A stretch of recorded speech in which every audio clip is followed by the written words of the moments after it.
All right, guys. So obviously we're here at the restaurant. This is Butch and Gary Hashman at the restaurant, and we have R.L. Shawver from West Virginia, currently in Pittsburgh.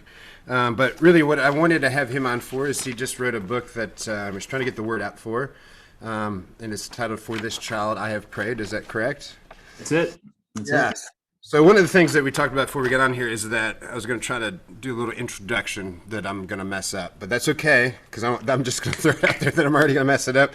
But I'm going to paraphrase, and I literally, if correct me if I'm wrong, I think it's on like the first couple pages of your book when you're just kind of giving the introduction. So, but one of the kind of the questions you pose, and quite honestly, when I was, looking at your book and researching and do some stuff, one of the questions I brought up that you answer or make an attempt to answer right off the bat is the kind of question I was answered. What about the people?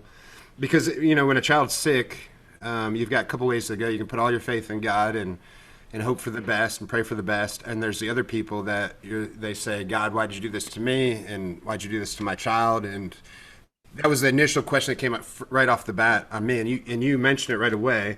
Yeah. And then also you said, how do I fight this? Because it's an invisible fight, right? Yeah. And that's where I think that we all relate to each other. Because this is not just a fighting podcast by any means. Obviously, we have everybody on there, but Gary and I also do jujitsu and MMA and stuff like that. So we have, obviously that's most of the people we talk to.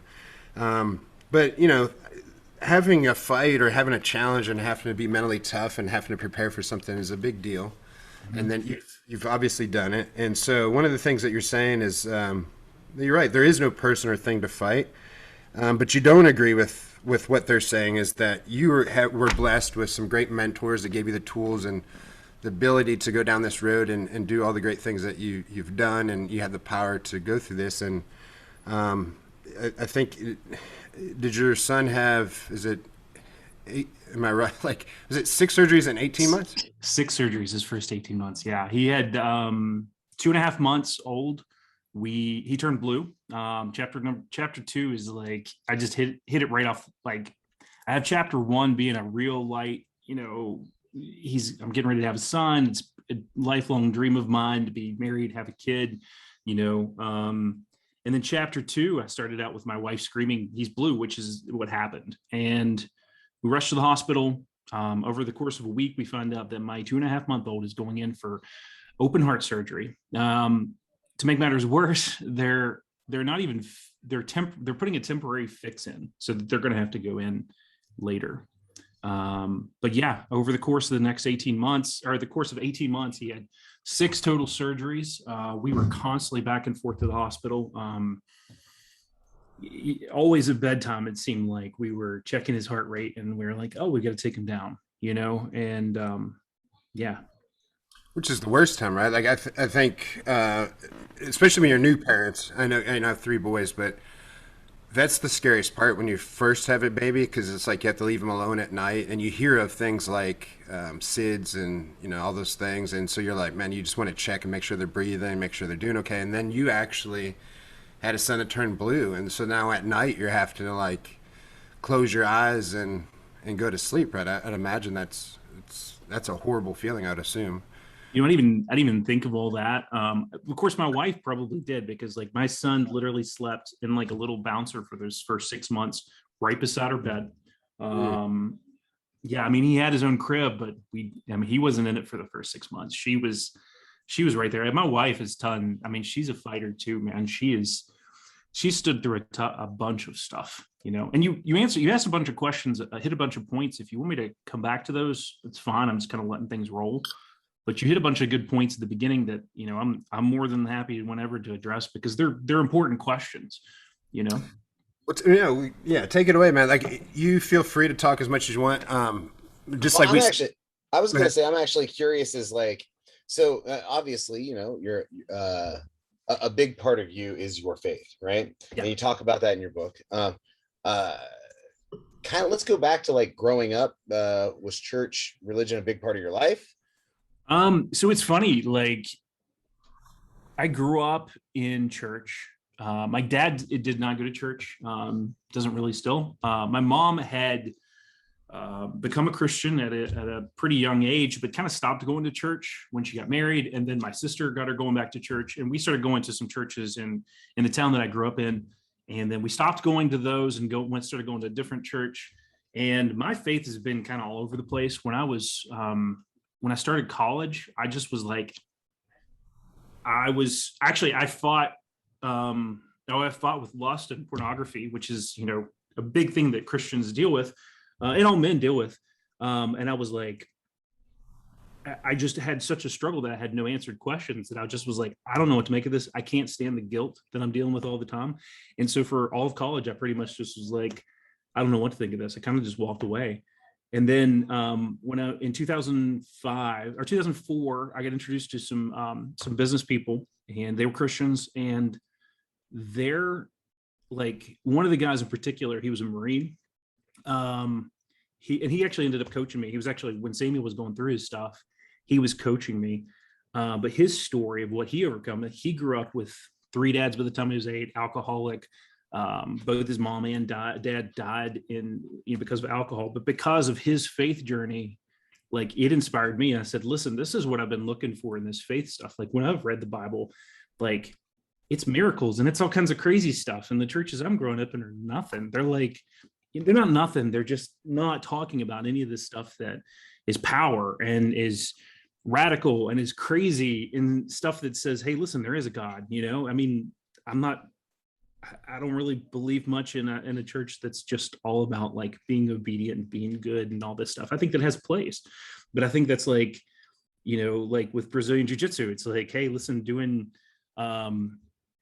cardio, I'm sure, is really important to what you're doing, but it's definitely not the main thing. You know what I mean? Yeah. So. No, it's interesting. That's probably it's hard. I think that I struggle sometimes with church in what you just said, right?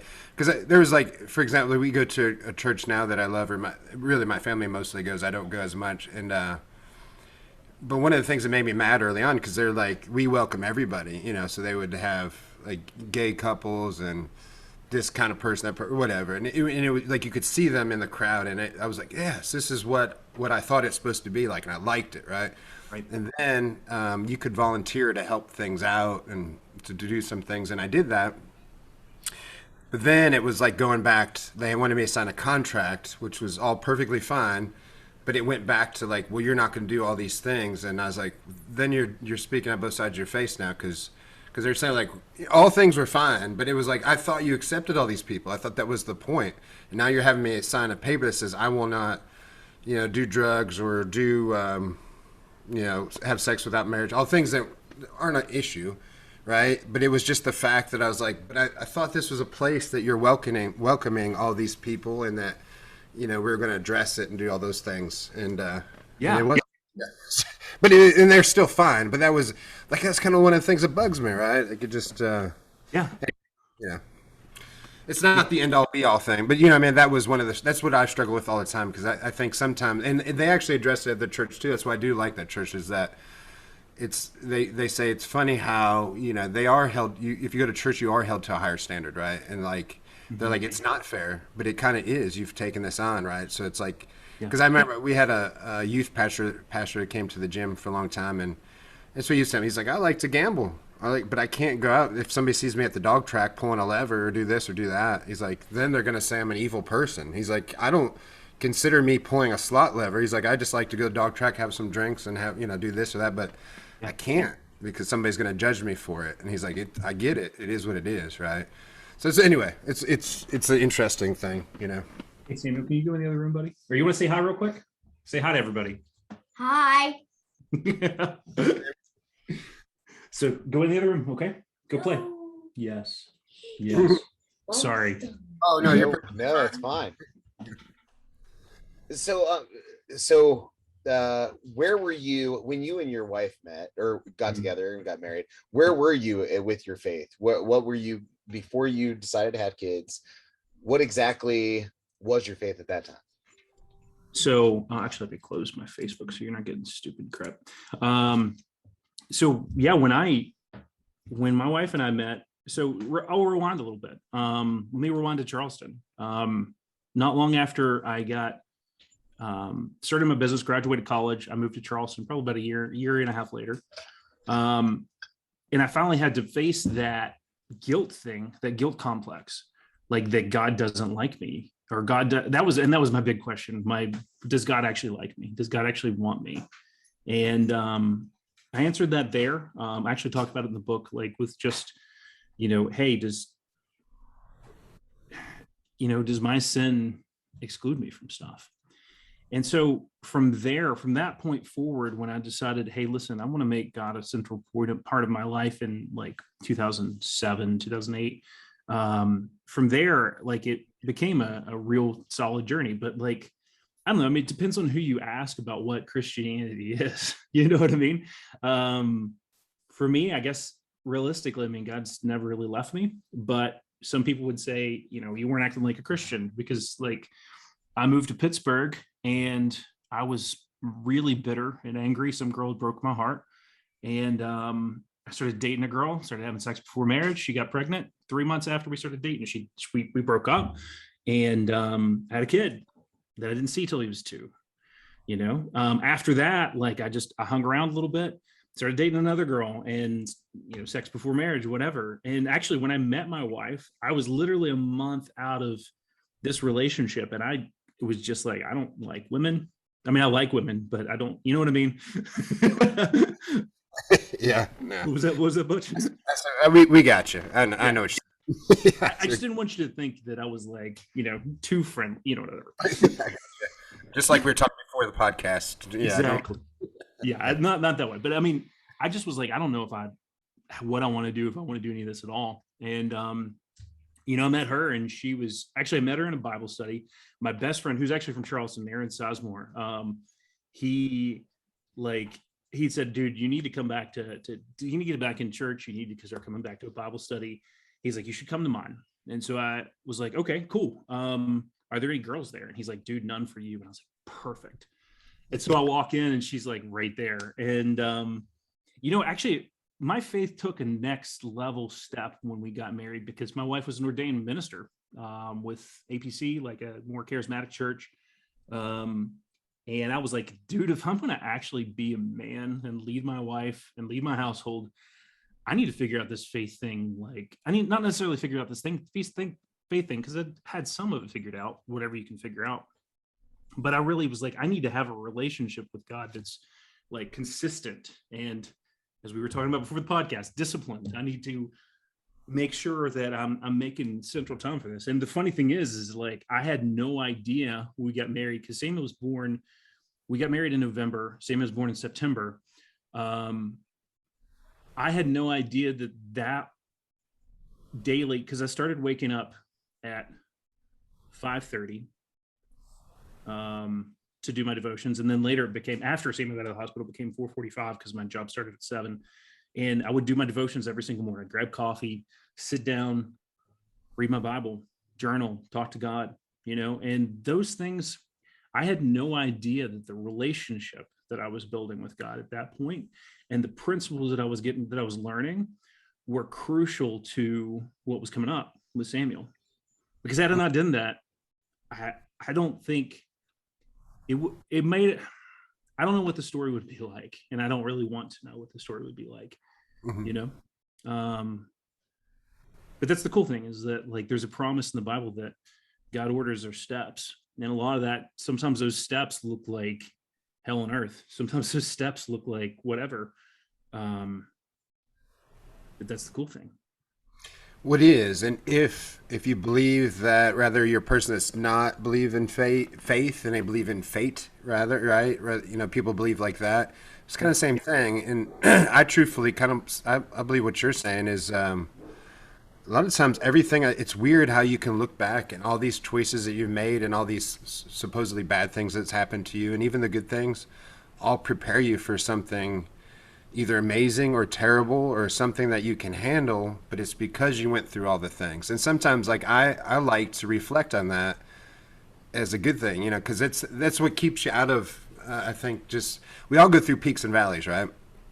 And I think the problem with negative people is they just concentrate, like, why does this always happen to me? And they forget of how they got out of that, and all the things that those bad things helped them learn a lesson that can help them in the future, right? And so that's kind of, I think, what you're saying now, right? That you've had a lot of things that you learned, but that was the most important thing. Maybe that devotion time too helped you reflect on everything, and then and use that as a tool to kind of help you, persevere when the time was right.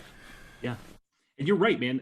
And one of the things that you mentioned at the beginning was that, people say, God, why did this happen? And we all ask the question. Like, there's nothing wrong with asking that question. Why is this happening? God, why are you allowing this? Why are you doing this? Depending on, where you stand on stuff. But, the thing for me was that I had come to realize, and I really came to realize in this fight, and probably the most important thing that I feel like is there, is that I don't feel like, and this is probably a key point to my faith, I don't feel like most people fully understand their faith well enough and what God's doing. I feel like most people think, well, God's in control. He's handling it. He's allowing this. He's the puppeteer. He's doing all this stuff. I don't think that way. I think that from what I read in the word, that Satan has authority over this earth. We're put here. We were the ones who were supposed to have authority to subdue, to take over. And I feel like God works together with us, and he's on our side. And our battle is actually fighting satanic forces, whatever. Sorry, I don't mean to get weird and esoterical, whatever big word you want to throw in the day, But I feel like for us, like, the battle is that we actually have a fight to knock down the gates of hell, to align things as they're supposed to be. And that's, the Bible says that the word is a weapon, and yeah, we have a fight. Well, Yeah. I think I don't want you to be too worried about saying what you believe. I think is important. I might not believe exactly what you think, but I love people. And I think the most important thing in everything, we don't all have to believe the same thing. It's just really important that we listen to each other. And so, like, no one here, hey, buddy, I don't think anyone listening, if you are listening and you don't necessarily believe the same thing, I don't want you guys to think that there isn't something that I can take away from RL. I think you have a message that is going to be able to speak to everyone in some way. And, I might be less evangelical and my beliefs might be a little bit different than yours. It doesn't mean that what you're saying doesn't resonate with me on some case. And so I definitely make sure you stay true to yourself, because we're going to stay true to ourselves as well. So Perfect. I don't want you to worry about that. Like, if I would much rather people turn off and not listen and wait for the next episode if they're going to be combative with that. But it's just about being open and listening. And really, I think that's something that we're missing right now. Just in general, is people aren't willing to listen to each other. So I'm hoping that people are open enough to listen to a different point of view. You get married, Samuel comes, and you've been taking your faith a little more seriously. Yeah. What happens from there? He's born. Well, actually, it's kind of funny because, like, I'd been praying that he'd be okay, that everything was going to be good. And in fact, like, for the first, until the 2.5 months, I was like, everything's going to be fine. Everything's good. Oh, he's got a bad mitral valve. He's got, SVT. So his, basically his heart's short circuiting, and it would occasionally short circuit and start beating double time. That's kind of how I describe it, because I'm an engineer. I have an engineering background. But anyway, so, like, these things are happening and everything's gonna be okay. That was my view. And it was actually 2.5 months when all this stuff happened that I was like, it's not going to be okay. We're going for open heart surgery. This is crazy. What's going on? And so it was kind of like it was a punch in the gut. And actually, it was a lot of punches over and over and over again, and learning to deal with those punches. Actually, one of the ones that's coming to mind right now was at, I think, 7 months, Samuel's third heart surgery. There was a point where I'd been reading a lot of the Old Testament, because there's a lot of promises of God in the Old Testament. So I was digging through, and there's a lot of warfare. And I love warfare. I'm a guy, I love fighting. But one of the things that was really common to practice in that day for warfare was to actually take and, take the women as slaves for whatever your purposes were, and to destroy all the children, like literally just kill them. And I remember walking in after his third open heart surgery, and typically they'd covered him with a piece of paper, or like a towel or a blanket or something like that. He wasn't. I mean, his chest is sitting there open, and I had this vision of him laying in the exact same position with his chest cut open, covered in dust, like dead. And it was a punch in the face, punch in the gut. Like, I was just like, oh my goodness. And I had to steel myself for just a second and say, no, he's going to be okay. And like, a big part of my book is talking about one of my weapons was my confession, which I think's actually something I was wanting to like dig into too. But with my confession that he is going to be okay, that my child will live long in the land and grow strong in the land, which is based off of Psalm 112. But that vision just punched me in the gut, man. And yeah. Now, does your, not to jump ahead or anything, but just something I was curious about. Does he have an artificial heart valve now, or yeah? Yeah. Is it a mechanical one or a pig valve, or? The first three were mechanical, and then at 18 months they were able to successfully ablate, and they put in a pig valve, and that actually stayed until last October. He had just turned 6, and they were like, "Hey, the pig valve is worn out. Everything's been really good. We're going to have to go for another surgery," which was kind of the last chapter. I talk about that, but he has a mechanical valve now. The cool thing is that it looks. I mean, according to the doctors, they think it could last till he's in his 20s, They're wild too. I mean, you can hear them, right? Yeah. Yeah. Actually, at some point, I should probably bring him in and like hold the mic up to his chest. You could hear it tick when it beats. It's kind of weird. It's For real. And I think honestly, you really can, because I have some background with this, because I one of my other jobs is I do MRI. And of course, it's a big giant magnet. So when people come in with heart valves, that's a question we have to ask what they are, and because nowadays most of them are fine, but there's times, like especially old heart valves, so people got them 70s, whenever they were, that they could not be fine, right? And so you don't want to put them in MRI. So, and it was wild. Like the first time I would deal with that, and somebody came in, I was like, I could hear it. I was like, what is that noise? And they're like, well, that's the heart valve. I'm like, really? Like, that's pretty wild. I mean, it's crazy, but and also it's awesome that there's that technology, right? That saves people. It's mind blowing. crazy. When he was born, I mean, they told us that had he been born 30 years earlier, back when I was born, they were like, we would have sent him home and said, spend as much time with him as possible. In other words, he's going to probably die, and good luck. We can't do anything. Crazy, isn't it? Yeah. I mean, it breaks your heart, man. Well, it does. Yes, it absolutely does. Especially, and that goes back to what we were saying, especially for a child. And I think that's why so many people have that answer, especially when a child has, a lot of children end up having cancer of some kind. And I think it does the opposite. Ironically, I think this brought you closer to your faith and gave you a message. Another thing that you were talking about in your book was how I think that you guys were able to talk to other parents while you're at the hospital, right? Which was awesome. Yeah, But I think that also might be another thing that, maybe you guys were brought there to do, because, and that's kind of goes back to what I'm saying, is there's a lot of people that question doesn't get addressed. So when they're saying, God, why did you do this to my son or daughter? Why'd you do this to me? And there's nobody talking them through that, they can, become bitter and just, crazy and just wrapped up in that, and that negativity grows, and then they have a horrible life, really, after that, I think, unless something changes, right? So how was that experience for you, dealing with other people, and do you have, a story that was something was amazing, like that you talked to somebody and really helped them kind of deal with anything that sticks out?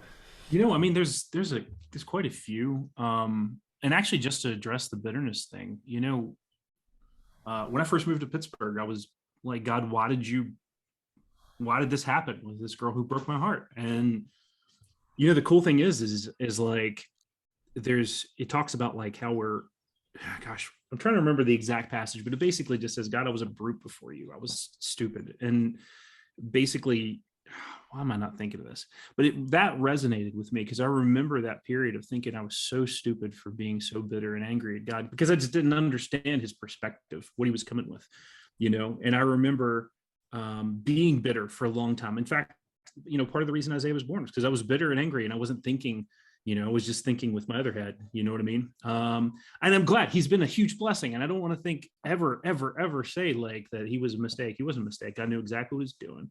But at the same time, like that bitterness, sometimes in that bitterness, we grow through that, you know, and we really have two choices when trauma comes. We can get bitter and angry, or we can not. And a lot of it depends on our perspective, like how we're viewing things. Because if we're viewing somebody as the problem, then we're going to be bitter towards them. And if we're viewing somebody as being there helping us, you know, we're not going to view them that way. And dude, and that's one of the reasons that I use the words warfare, because like when it comes down to the question of, well, God, why didn't God save this kid? Why didn't God save this kid? I don't have an answer. And honestly, that kept me, I took deliberate care to say, hey, I don't want to hurt anybody who's gone through that. You know, just like in warfare, like if you know you can, just because you know you can win doesn't mean people are going to die. You know, the United States usually is probably going to win most of the battles they go fight. But unfortunately, great men are going to lose their lives. And it's just one of those things, like we're at war. You know, and that's kind of the best answer that I've come to. Yeah. Because grief is a flip side of the coin. And it's something that I've been studying passionately lately.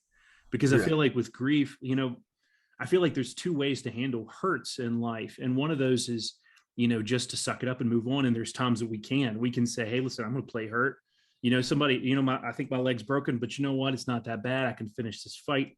I can do whatever. And then there's times where we have to heal. And I feel like for since the 1940s and maybe before that, like we as as people, as United States culture has lost the ability to understand what it's like to allow a person to heal from their trauma and their hurt, you know?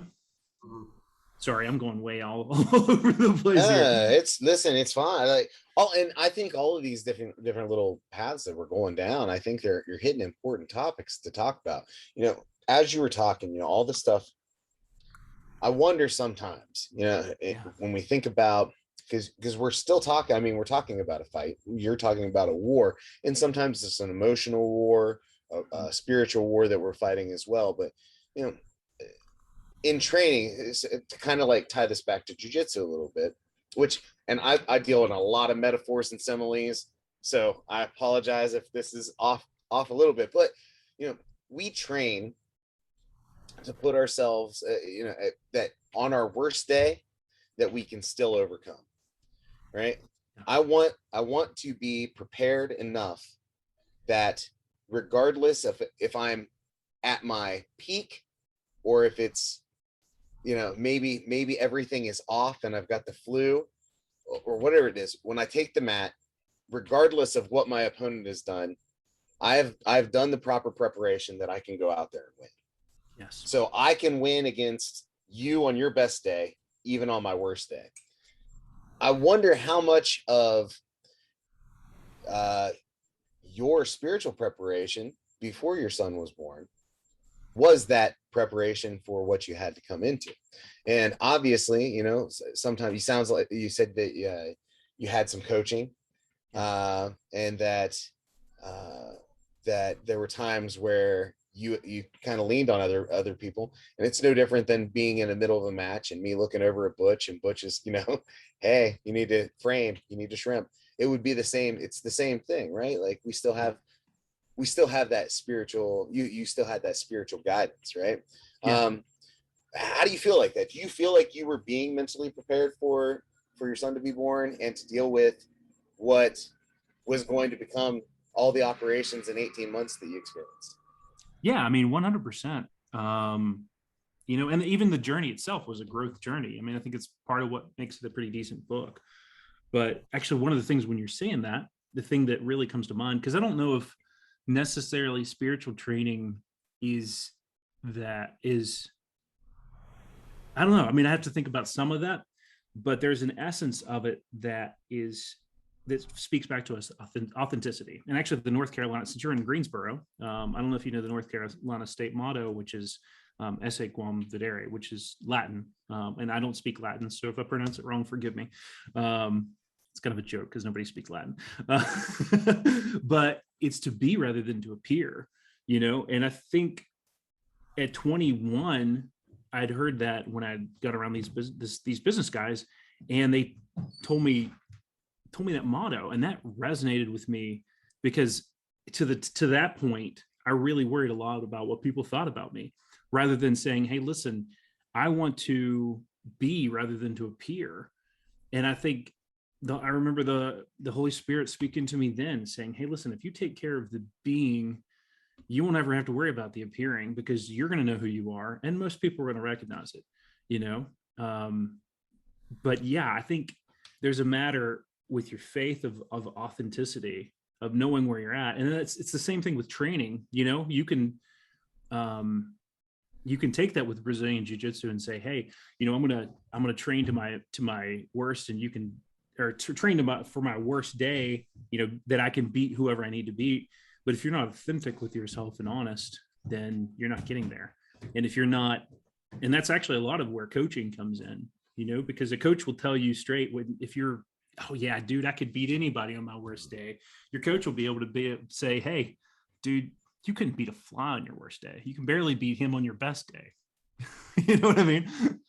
Yeah, but don't you think, too, going into that, and sorry to cut you off, but even in business, I know you say you have a business background. It's a lot about just like knowing being self, just knowing about yourself, right? Like if I have to know, like in my job, for example, that's not jiu-jitsu and MMA, and I work in surgery all the time, but I have to know what my limitations are to either make those stronger, just like we do in jiu-jitsu or MMA. But it's like if I'm walking around saying I'm the best at this and that, and I'm actually not, then I'm going to keep suffering. And unfortunately, I find that with a lot of people. And that's like wouldn't say like a pet peeve, because it's not like I see a person and I get mad, but it's just like I talk to people that are just clueless about themselves, right? Like they'll say, "Well, I'm really good at this, I'm really good at that." And I'm like, "No, you're not. And I barely know you. You're terrible," right?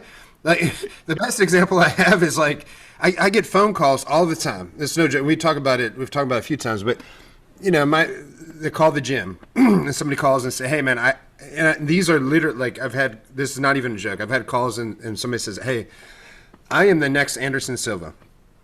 And I'm like, "Well, that's actually, I don't even say that's cool, but let's pretend I said that's cool," because I don't, because it gets on my nerves. But I'm like, "All right, well, okay, just come to the gym." That's usually my answer. Just come to the gym, because I don't need to hear about it. I need to see it, right? And technically I don't need to see it. Like, we'll find out, right? Like, but that's like, "I'm the next, I'm this, I'm that. You don't understand." And it goes on and on and on about how great they are. Some people call and they'll tell me I'm 100-0 and I'm going to be the next UFC fighter. And they come in, and usually, first of all, Gary and I joke about this a lot. It's a dead giveaway. Because Gary and I, for example, who I think we're pretty decent, and I'm just telling you because you might not go through all this, I would never call somebody and announce myself like, "Hey, I'm going to come to your," like, say I'm in Houston, Texas. I'm not going to be like, "Hey, I'm going to stop by your gym, but I want to let you know how good I am. I'm really fucking good, and I might just whoop your butt tonight, because most likely I'm the next Brock Lesnar. But I just want to let you know. So I'll see you in a little bit," right? It's like, I would never do that, right? On the contrary, I get this all day long with people that never train, and they come, and if I let them spar, let them do jiu-jitsu, it's 100 out of 100. I'm not even going to say there's ever been somebody. It's 100 out of 100 that they're terrible, and they quit. Like, the only time it wouldn't be 100 out of 100 is like some of them will stick around for a little while and try to get better, but most of them can't. I don't know if they come to the realization that they're not as good, or they don't want to come to the realization because they don't want to have that self-realization that, "Hey, I'm not what I thought I was." I think it's better for them. They just walk away. They can keep saying what they're saying, and they don't actually get better, which is, that again, well, when I say pet peeve, it's not the worst. It's not the definition of it, because it's not like I'm walking around, but I'm like, those people, like if that was me or if it's you, like, and it goes back to what we're just saying. Like, you have to have some self realization. You have to have some everything. I have to know what I need to work on. I have to just be authentic with myself in every aspect of my life. I got to be honest. Like, and that's one of the things too. Like, I have a problem with people that the woe is me or the negative aspect of their life or this happened. Because my first thing, and I learned this through business as well, is like, okay, like I used to have a boss, like I would call him and I'd say, hey, this is going on, this is going on. And he'd say, okay, well, so you clearly know what the problem is. What's the solution? And I'd be like, oh, I don't know. Well, then why are you calling me? That's what I'm saying. At first, I was like, what an asshole, right? Like, this is terrible. And then now I kind of use that. Like, I'm like, okay, I've identified the problem. We know the problem is. What is the solution? Because if I'm just going to talk about the problem, we've never got anywhere. We're not making any headground. Nobody wants to hear your story, which goes back to that. So I live by that now. And I think, going back to not get too lost in the weeds of what I was saying, but that's what people need, man, is they need to like be honest with themselves. And maybe, sometimes it's not always another person to point it out, like a coach, because you can also still say like, well, that coach doesn't know. You really just need to look yourself in the mirror and know your limitations and what you need to work on. And it's okay to have confidence, right? That's a different thing. It's okay to be confident. Like, there's not a guy that I know that doesn't think he can defend his wife and his family. Realistically, they can't, right? Because they don't train. Right? Because I train all the time, but I don't walk around saying, man, I hope somebody starts a fight with me because I'm gonna wreck them. I think the opposite. Like, you don't know. I don't know if the guy that's attacking me is the real life John Wick. Like, I have no idea. Right? Like, it could be the real, what I mean? So like, I think differently. So I'm constantly showing up, constantly training, constantly trying to get better and correcting the weaknesses. But that's not only with jiu-jitsu, that's everyday life. Like, sometimes I forget, but sometimes I'm like, hey, my wife was yelling at me or did this and that. Like, and then you got to look in the mirror. Am I doing something bad? And then sometimes you want to admit that you're not, because maybe I do come home from work and sit on the couch and don't do nothing. And my excuse is I'm tired. Well, she's tired too. She was at home all day, right? Like, then you got to put it all together. If I look at it through somebody else's eyes.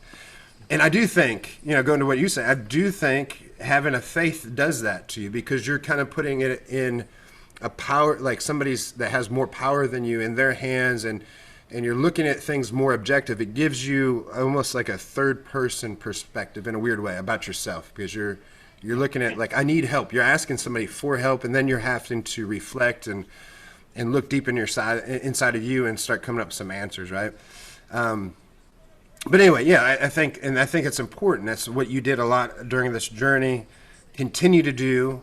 And I think if I was going to have a message to tie all of us together with, whether it's training or not, is just that, man. It's just like, be honest with yourself. Look, and even if you do think you're overconfident in certain areas, we can always keep improving, right? And look for all the mistakes and terrible things to do better and whatnot.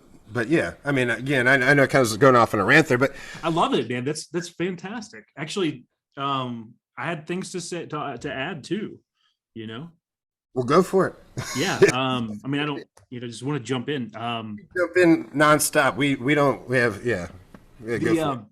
So, I growing up in West Virginia, I saw a lot of people like that. I still see people who are like that in Pittsburgh. Who just they come in and they think they're the God's gift to women, or they think they're the next John Wayne, or they think they're the next John Wick, or they think they're whoever, and a big part of that is realistically self-image, because it really comes down to, is my self-image so fragile that I have to see myself as this person? And then when I get my butt kicked, I'm going to go home and like lick my wounds and never fix it, but a big part of the thing is, with self-image, is that unfortunately most people just don't see any value in themselves outside of what they project, and outside of, hey, I can intimidate this person. And they don't realize that, hey, listen, and this was actually a crucial turning point in the book and in my life at that point, was when we went from the first 3 surgeries to the second 3 surgeries.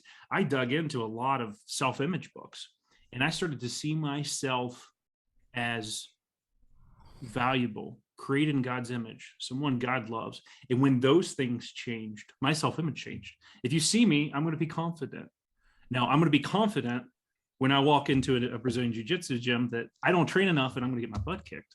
You know what I mean? But I'm not going to hang my head in shame with that, because it's just where I am. My self-image isn't tied up into what I do anymore.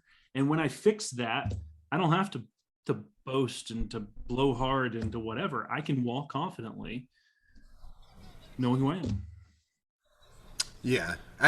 So do you think that's directly related to this journey you've taken with your faith, that it's made you more relaxed? Because we're talking about, when Gary was asking questions, right, there was a big juxtaposition, right, where you were struggling with things and you thought maybe even God didn't like you, right? And now you seem pretty chill, right? Like it's a different you, right? So how did you get there? How did that come? I know it didn't come instantly, so I mean that's a dumb question. But how long did it take? Did your current wife, help you with that? Because she's a minister. Did that kind of give you a secret jump start? Like you kind of like, hey, I've got the cheat codes because my wife's a minister, kind of deal. No, actually, you know what? There was a couple books that really were. If I could say anything was a cheat code, there was a couple books that really helped. I mean, it helped me a lot to get married, but honestly, I mean, even that can be a trap, because realistically, I mean, it's when you change to knowing like that, hey, Butch, Gary, listener, RL, my son Samuel, every single one of us were created in the image of the God who created the universe. And so there's intrinsic value a lot more than just like, hey, the fact that you've got however much gold and selenium and whatever elements you've got in your body, or how much your kidneys sell for the black market, or how much your boss can get out of you or your wife can get out of you. No, you actually have intrinsic value in who you are. And you can literally, like, you really don't know how the power and the impact that you have. Like, and it might just be your kid. Hey, your kid will not make it without you. And it might just be like the guy down the street that you're nice to, but you're actually more powerful than that, in that you have a lot more to give and you have a lot more you can do and you're worth a lot more. And so a lot of it came from self-worth. The three books that really kind of changed those things were Building Your Self-Image by Josh McDowell. Josh McDowell has a crazy story in the fact that he was actually, his dad was a crazy alcoholic, and he was actually sexually abused by their farm's caretaker, and until he was big enough to kick his ass, and that screwed him up bad. And then how he fixed that. So that was a good book that helped me. It was three books in a row. The second one was Ditch the Baggage, Change Your Life. A lady named Nancy Alcorn. She runs women's ministries, and she does some incredible stuff. But she talked about just letting go of the past, letting go of the hurts, and moving past it, forgiving, letting go, getting it out of your life. And that helped me get through stuff. And then the one that probably changed me the most was Joyce Meyer's Power Thoughts. And with that one, she digs into who God says he is for you, what he says he wants to do for you, how much he loves you. And she actually suggests, you surround, because she has 12 different power thoughts. And she says you should take each thought and meditate on it for a week, put it everywhere, hang it up everywhere, whatever. And, she just helps you program your brain completely differently, which is one of many reasons why I think words are one of the most powerful weapons we have. Let me ask a question, not to Gary. I don't always get worried that I ask too many questions, Gary. So I'm just. You're fine. Okay, I want to go back, because this is what I was thinking. Because one of the things you just mentioned, and I also want to go back to what you were saying earlier, RL, about you get up early at 5:30 and say your devotions, right? What does that entail? And the reason I'm asking is I've been working on. I've got a bunch of books. I think everybody's getting the Hicks and Gracie Breathe recently, and I've got some other things on meditation, some other things in, but it's what everybody does. Like, I think meditation's important, right? Yeah. But devotions aren't meditation, but it kind of is, right? So, and that's one of the arguments for even people that aren't religious right now. Yeah. They'll say, hey, but I think prayer is a form of meditation, because you're reflecting, you're talking, you're thinking, you're taking this time to go back. It's very similar, right? And so that's what I want to dig into, because again, like we're having a podcast that goes, we're going to have people on here that are religious, people that aren't religious, people, it should run the gamut, right? And there's going to be people actually that hate religion on here because I know them. Jim, they're all crazy. But and I say that as a joke. But so, what does your devotion mean when you're getting up? Because I was watching Impractical Jokers the other night, and the guy it was one of their jokes. He was like, I'm gonna say my devotions, right? And then he said a bunch of stupid stuff about masturbating and other stuff, right? So it's a little bit funny, but so I know that's not what yours are, but anyway, that's why I'm asking for real. I want to know. So what does that entail? Because you're taking that time out now to reflect, and is it making your day better? How has that calmed your mind? What has that done for you? Yeah, man. Waking up early, I used to hate it. I used to, up until the time we got married, I think I was the guy who, I don't know if you've seen that meme recently that shows this person running and they're like, it's 8:15 and I'm trying to make it to work by 8. I'm like, that was me for the longest time. When I got married, I made the decision to start getting up early, and actually just getting up early before work and getting prepared for my day, like that in and of itself is a great start because it lets me relax. Like sitting down having my coffee lets me do something I enjoy before work, gets me some time to do whatever. My devotions have changed. There for a while I was reading one psalm, one proverb a day, and Psalms helped me really understand how much God loves me, and Proverbs helped me understand a lot about wisdom. And from those things, from like getting these elements, it helped me. And I sat down and I write them out because, like, for me, writing things out works pretty good to get it into my spirit, to get into who I am as a person. And it's changed. Like now, I think I do a lot more talking to God about the things that bothers me. A lot more processing emotional stuff. I spend a lot of time. Actually do 10 gratitude things a day just because hey, I want to talk about 10 things I'm grateful for. And then do you do that? That's part of your morning routine? Because part of my morning routine, yeah.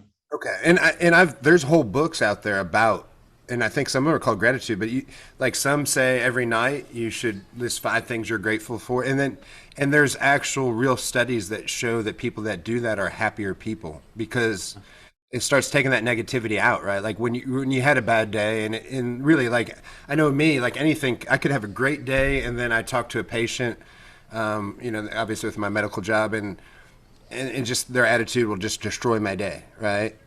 But if I were to sit down, and I've not done it yet, and this is why I want to hear more about that, because I know about it. It's one of those things I haven't taken that step to do yet. But that's what they say. Is if you sat down and say, "Oh man, I'm grateful for my family. I'm grateful for this beautiful house that I'm in. I'm great," whatever it is, right? And then all of a sudden they can start erasing that negativity because that's what happens to me, and I think it's part of my personal. We were joking before the podcast, but it's not really a joke. It's serious. But I think I have CT for sure because I used to be a boxer and a kickboxer and did some MMA briefly and stuff. But and it's just the sparring, to this day, like I can, my brain just doesn't function. Things are different than they used to be, and I think that's one of the things, like I'll just find myself in a negative headspace for nothing and it could last at least a day or two. And it literally is about nothing. And that's why I want to go back to this. And that's why I want you to explain a little bit more that what that does for you, because it's generally a question I'm really, really interested for myself too, because has it changed you? Has it helped you? Do you recommend that for sure? I need the extra push to make me do it. Dude, it's so bad now that if I woke up at 11 o'clock for an 11 o'clock meeting with the head of my company, there's a good possibility that I'm probably going to say, listen, I'm going to do my devotions first. We need to move this meeting. Oh, you're going to fire me? I need to do this. It's like, it is so impactful to me because if I don't spend time meditating, relaxing, talking through the word, like I don't take that time in the morning, I am constantly dealing with anxiety. I'm uptight. I don't like myself. Pouring out my hurts actually helps me get to deal with stuff. There's some journeys that like I've went through a lot of hell in my life. This book is one of the hellish things. I went through a job that that the job actually that I had in Charleston and moved up here, like I ended up thinking I had a heart attack in 2019, beginning of 2019, because it was just so stressful. Those things, dealing with hurts daily helps me.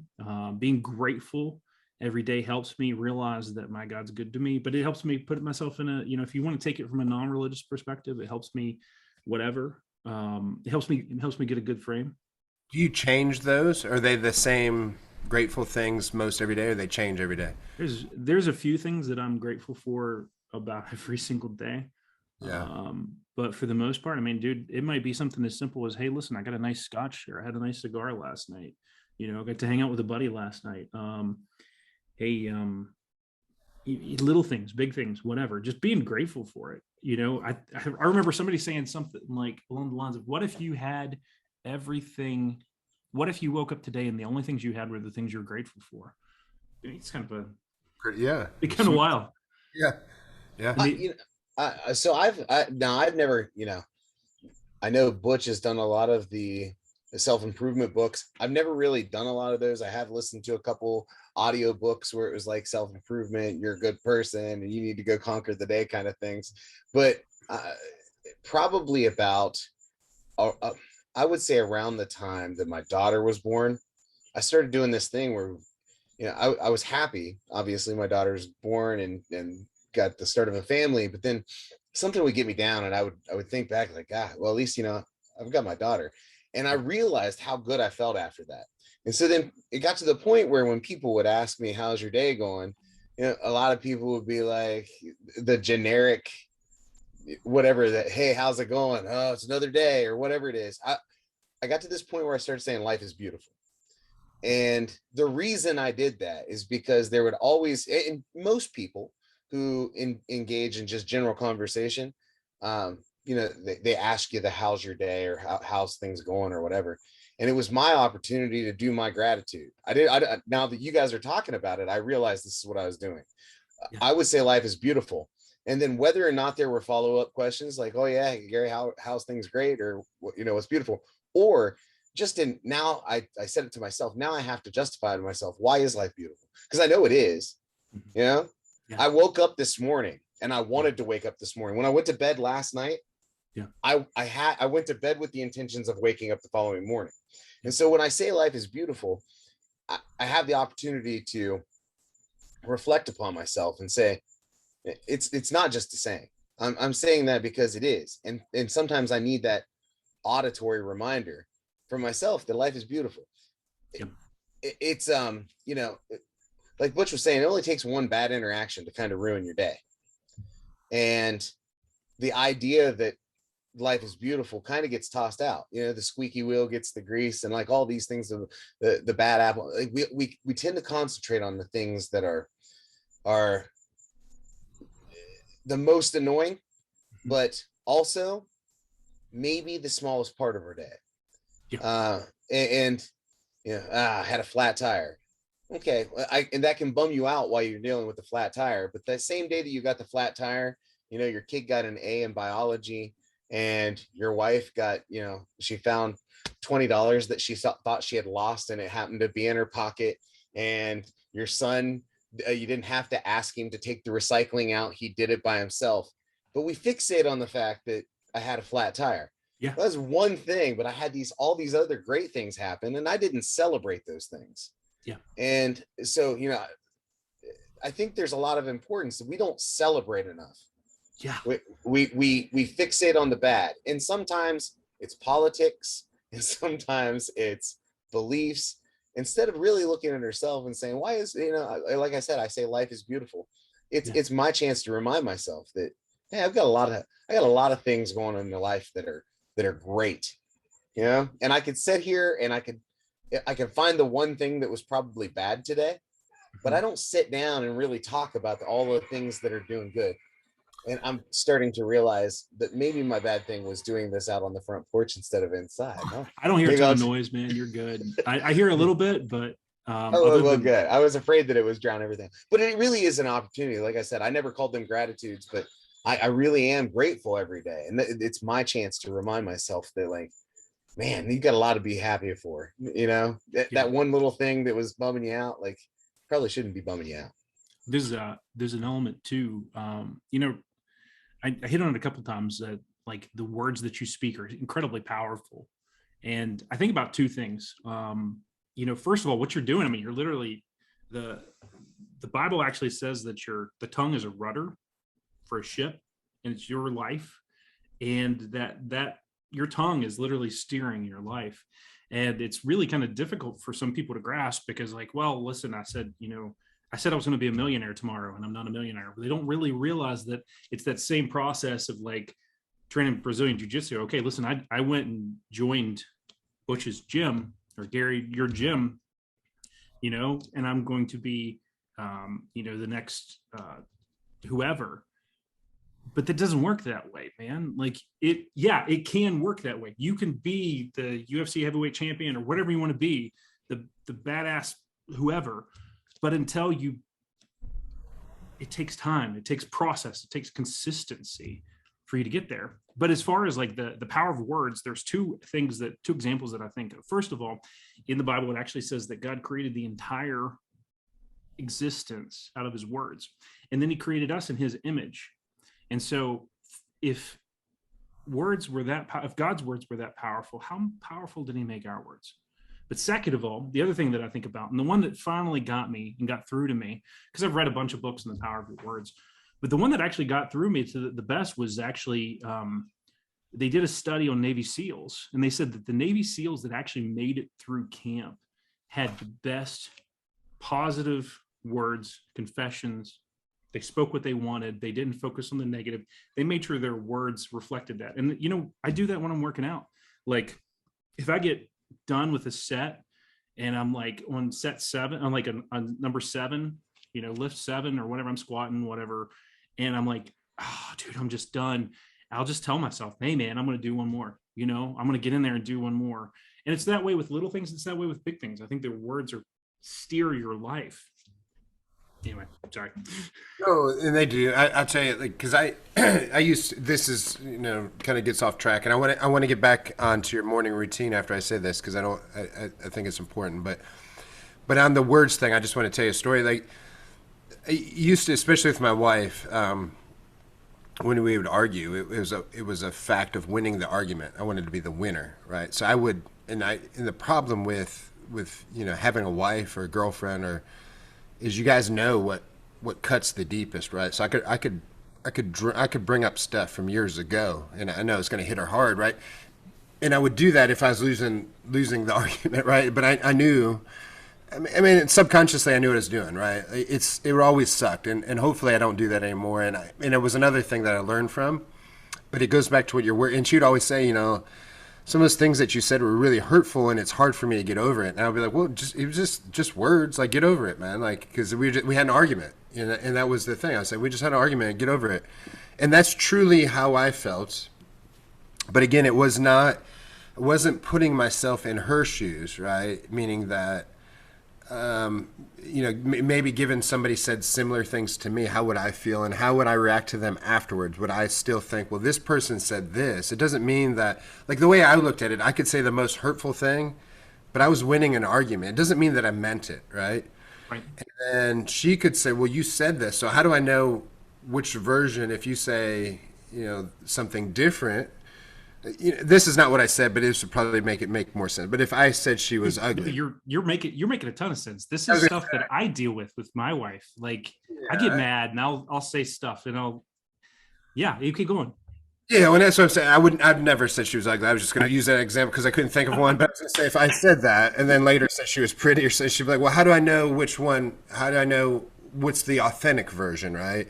And again, I've never would say that, but again, and she had to help me realize that words were powerful, because when I really sat down and thought, if I was in her same shoes and somebody said those things to me or said those hurtful things to win an argument, because it's happened, right? Like people have joked around with me and said, like, well, the other example I would say for you, how many times have we been around a kid and like a kid say, man, you know, like it happened to me the other day. It was kind of funny. Like some kid said, you know, so-and-so's arms are way bigger than yours. You should start working out.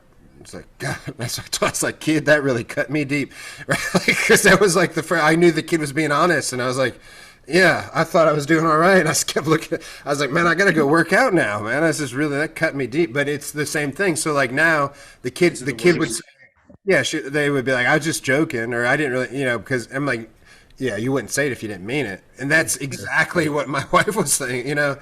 And so it goes back to that. Like, yeah, I had to learn that. And the reason I'm bringing that up is it is important. Sometimes we do things and say things that personally I don't think are a big deal. But you have to think of how the other person feels and what they think and how it affects the other person. So words are powerful. And honestly, my wife had told me that 100 times. And it just took, I don't know what was the spark, but it did help. And hopefully we don't have that problem anymore where I'm not just trying to win an argument. I'm not going to pretend I'm perfect. And there's probably times where we've argued all day and then I know like, hell, this is going to end it. And I'll say something really mean or hurtful, right? But that's not like, why do I also want to say something mean and hurtful to the person that I love and the person that's the most important to me, right? And one of those things about having faith is that's the thing that kind of brings it to you, right? Like I'm not looking at it that way. I'm just looking at it through me and my wife. And that's probably one of the downsides, right? If I had more faith and I looked at those things, because that a lot of times teaches you, like through the word of the teachings and things like that, you look at those things get reflected and you're like, and just like what you just said is the same thing that my wife said, right? But now we're looking at it through a story and look at it through somebody more powerful, which makes it hit home a little bit more. But yeah, anyway, I mean, it's words are powerful. And I want to bring it up because I was just one of those people that I was like, no, they're not. They mean nothing, right? It's not true. That's a beautiful thing about all of it is that like we're, one of the things I really didn't want to do with writing a book was somebody to say, well, or else this perfect guy and whatever. Like, dude, no, not at all. Like, I'm just a dude that's growing just like you and just like Gary. And like, well, I assume Gary's growing too. I know he must be. I hope so. And that's the thing is like, we're constantly trying to grow, right? Yeah. I hope in jiu-jitsu, once again, metaphors, right? And I think there's a lot of parallels. We talk about how, today I come to train to be 1% better than what I was yesterday, or even 0.5% better, or even 0.05% better than what I was yesterday, right? And all of that comes from the time that I put in, the effort I put in on myself. And that's no different than every other part of my life. Part of my spirituality is exercised in jiu-jitsu because I know that things don't come easy. I know that it has hard work and that dedication and that the perseverance that I have to experience in jiu-jitsu is also the perseverance that I'm going to have to utilize in life when I encounter other issues. So whether they be spiritual or physical or mental or emotional, like all of those things are going to require the same effort that I put into getting better at jiu-jitsu. Exactly. By the way, that's okay. Sorry for turning the screen off and like muting. I had to take a leak, and I figured classic Zoom faux pas. I would no, that's fine. Take a leak. Butch wanted to talk about your morning routine. Yeah. So let's go back to that. Let's hit that. Yeah. So let me ask you, framing that though. So I know you wake up at 5:30. What time do you go to work? So I now wake up about 5:45, 6 o'clock, somewhere in there. And my new job, I start at 8. My old job, I was starting at 7. So I would wake up at 4:45 to make sure I was there, work on time. I would actually drive in. It was a half-hour drive. I'd spend an hour in the gym, shower, and go, or 45 minutes in the gym, shower, and go upstairs. My new job, I'm actually like 5 minutes from my office, which is nice. On a bad day, it's 5 minutes. And a lot of days I'm working from home. So my office is like, I'm actually not even showering before work. I'm sitting on my patio, like my laptop, so I wake up at 8. Realistically, you have to figure out what you want. I mean, it's like anything else. Like, what do you want out of your morning routine? What do you want to get out of your day? What do you want to see change? And when you figure that stuff out, like, a lot of the rest of the stuff goes away. And the cool thing is like, if you start waking up 15 minutes earlier, that can change. These are good. That can change everything, man, because like just 15 minutes extra in your mornings you're gonna miss 15 minutes of sleep. You might miss 2 hours of sleep, but you're not gonna miss 15 minutes of sleep. But if you took that 15 minutes and just said, hey, listen, I'm gonna take and pause for a second, or I'm gonna read, or I'm gonna do whatever, and I hated when I was in Charleston and in most of my life, I hated when people said, well, you need to, you should, you have to do this. Dude, I don't believe any of that shit. Like, you have to do what's right for you. But I know for me, what works really well for me, and I hate it because I'm a night owl. Dude, if you tell me, hey, listen, we're gonna stay up till 4 a.m, like hanging out. Yeah, exactly. Like, we're gonna smoke cigars and sit on the patio till 4 a.m. I'm with you. I'm like, yes. So I had to kind of break who I was and say, hey, listen, I want to be better in this. I don't have time to do this. If I do this elsewhere, it's not going to put it as the highest priority. And that's the thing for me, is like, since it was my faith filled and I wanted to honor God and put him first, I said, I'm going to do this the first thing in my morning. But it affected everything.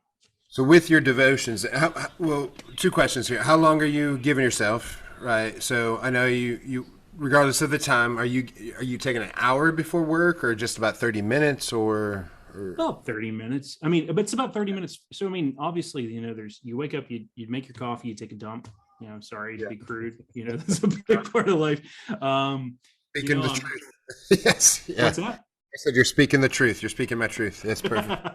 Yeah. Especially once that coffee hits, man. Yeah. So you're taking care of that stuff. And then you're, and then I'm sitting down, I'm like taking some time on devotions. Some days it might be 15 minutes. Some days it might be 45. Are you so are you just saying something? Like, it's not the same 10 things every day, right? Are you just wake up and think of it and then you say it, or are you writing it down, or what are you doing? So, great example. Like, so the first thing I'm starting out with, like, because I've changed it up. The first thing I'm starting out with is like, God, hey, listen, this is bothering me. Steph and I got in a fight last night. We're angry at each other. She was being a jerk. I was being a jerk, but I'm angry about stuff. Hey, God, help me deal with this, or change her, or change me, or, bigger things like, hey, listen, politics, blah, blah, blah. This person did blah, blah, blah, and fix it, do something. God, I'm hurting. The second thing I do is I sit down and I write down 10 things that I rack my mind and say, what can I be grateful for today? And a lot of it is like things like, I'm glad I got to snuggle with Samuel last night. We got to watch a great movie. This was cool. Things that I'm grateful for. And then and then the last little bit, I used to just read through the Bible and like hit every single verse that hit my spirit. I would just write down. And lately, I spent the last 6 months going through the Gospels. The 4 different books of Jesus' life, and I wanted to sit down and just take some time with him and go really slow. So I actually did super slow. A lot of times, some days I would read like 2 verses or 3 verses and just meditate on it. But I would ask questions and I would pray it over and say, God, hey, you did this. You sounded like a jerk, Jesus. What the heck were you doing? Or, hey, this was really weird the way you did this. Why is this? And it gave me the time to just sit down and process things and to get to know my God better. And it's cool the way that, like, just that time meditating on his word, like he spoke to me in so many ways. Maybe people might say I'm a crazy lunatic, but most people are crazy. God was pretty vengeful and evil in the Old Testament, don't you think? Sometimes, not all the time. You know what? Here's the big thing that I had to see about the Old Testament. Well, first of all, there was 2 elements of God being very passionate and striking people down, killing people, destroying people. There's 2 things that you have to understand. Number one, actually, there's 3 elements that you have to understand. Number one, like, this was actually a legal system. Like God was, when he handed down the tablets to Moses, right? Moses. Yes. Okay, good. You guys know. You're smarter than us, but yes, I agree. I don't know. But he was handing down tablets. First of all, he's handing down a legal system, in the same way that you have corporal punishment. Like, we choose to kill people for certain reasons. We choose to kill people because, hey, you murdered somebody. Well, God said, hey, listen, these are the standards that I want for my system. So number one, you had that. Number 2, you had to realize that Um, the people that, so God said, hey, listen, I'm going to give you this land, Canaan, which became Israel. I'm going to give this to you. You're going to go take it. The people there were, I don't know. I'm not God, so I really can't say why he chose to do it. But he chose to say, hey, listen, I'm going to give these people there. I mean, you could say, well, these people were bad people because they were sacrificing their babies to this God, or they were doing all this really weird stuff or whatever. But, you know, I hate to even go down that path because, dude, none of us are perfect. God just chose it. Yeah, I say it was slightly a joke, but also, Yeah. but I'm also being serious because I think that's the part that, you know, like if you read the Old Testament, it's a little crazy sometimes, like where It like, is. who was the guy that he said, hey, why don't you go kill your son? And then he goes to do it. And he's like, I was just kidding. Like, Yeah. you know, Yeah, dude. But there's some kind of weird stuff, you know? And the third thing, and this is actually the big point, is that, like, you know, when it comes to the Old Testament too, like you have to realize that, like, you have to kind of realize a twofold out thing. Number one, when God's getting mad and punishing people and destroying people, you have no idea what they were doing in their life. Dude, they may have been like, you really just don't see, because a lot of times in the Old Testament, you just see God getting mad. And it's kind of like if I walked into your house and said, hey, you know, you're yelling at your kids. What the hell are you doing? Well, dude, my kid just like smacked the dog with a baseball bat. Of course I'm going to get mad. You know what I mean? Yeah, it's a problem. Yeah, but you didn't see that. All you saw was me yelling at your kid. And then on the flip side of it too, like, you know, and I was talking with a pastor yesterday, like when it comes down to, if you truly believe that, like, we are a crucial part of taking back the earth for good, of bringing God's will on earth and like working with God, you know, one of those elements is that, like, we do things that sometimes that we won't see the power of it until maybe not even get to heaven. You know, we might do something that's like, he was sharing the example of how, like, when he was in, he knew this guy, this missionary in the USSR, and he took the stone out. He felt like the Holy Spirit told him to take the stone out, write God's word on it, cast it, and throw it in the river, and that, you know, against communism, the communism would fall, and that, like, you know, they would be free as a people. Well, like, that's weird. Like, what does that do? You know, that stone's probably not going to affect anything, but you really don't know what's happening in, like, if you really believe that there's a spiritual realm, you really don't know what's happening in the spiritual realm. You don't know what kind of things that's breaking loose or breaking free or fighting, because that's one of the things about spiritual warfare is, like, dude, we're not fighting. I'm not, like, if I was fighting you on something that I felt like was a spiritual thing, I'm not fighting you, man. I'm fighting the forces of evil. Yeah, and also like a lot of stuff in the Old Testament too, like people forget it was a wild time, right? That's the time when literally when Vikings were showing up, and you know, they're not in the Bible, but that's the kind of people that are just showing up and killing people, right? Like, Yeah. and so a lot of wars were fought over religion, which seems counterintuitive and kind of weird, right? Yeah. And obviously it's still happening in the Middle East today. That's it's kind of one of the problems, right? But I think that's the part we forget because we're now in a civilized society and things are different. And a lot of the reasons we're in a civilized society is because we have the Bible and we have things to go by. And those teaching and those things that became a law, like the Ten Commandments, are just basic things to live by, right? They really are, essentially. I mean, it goes deeper than that, but essentially it's just say, hey, if you do all these things, we're going to probably be okay. You know, like, don't murder somebody. That's not good, right? It's pretty simple. Like, don't do that, you know, and don't be jealous of people. Don't do that. And it's kind of funny because that's some of the arguments I would hear. Like, because somebody would say, like, well, in the Ten Commandments, so if I just covet thy neighbor, is that as bad as murdering somebody? Because they're the Ten Commandments, so they're all equally as bad. Then I don't think sleeping with somebody that's not my wife is that bad, because if I'm jealous, it's, you know what I mean?